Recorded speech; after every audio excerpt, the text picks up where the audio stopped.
Hi all, again. It's just kind of a quick follow-up video from the one yesterday. I just wanted to tell everybody thank you very much for all of the responses that I got on that video. It was I was pretty much overwhelmed. I really was. You know, the intention was to raise the awareness of that, of the depression and anxiety, and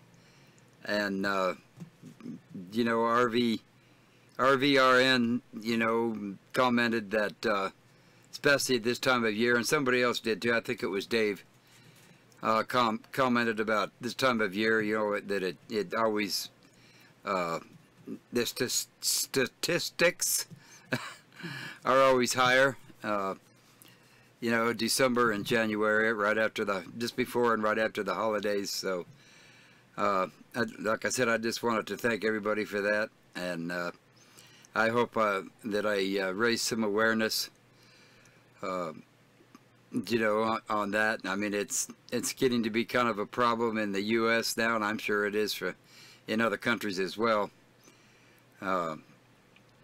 So anyway, yeah, that's kind of it. That's also, I wanted to make a note that there's some, you know, when comments go to like the spam folder or something like that, I don't have any control over that. YouTube has decided that that's where they need to be, and it's irritating because some of it's not really spam. Just some of it's a little opinionated, and I would, you know, I don't have any choice what I can do with it. It's either, you know, post it or delete it. And, you know, I would really like to see some way that I could, you know, reply to the comment. There was one yesterday on the video that I really wanted to comment, but it won't let me. So, you know, if it doesn't post in the comment section, it's not because I didn't see it or because I'm just ignoring it. I can't do much about it. So I apologize for that. But yeah, I do read those anyway. And, you know, if I can post them without getting into trouble, I will. But I don't know what to tell you about some of it. There was a couple of people that disclosed some of their stuff that was going on with them, and man, I really appreciate that. It takes a lot of guts to do that.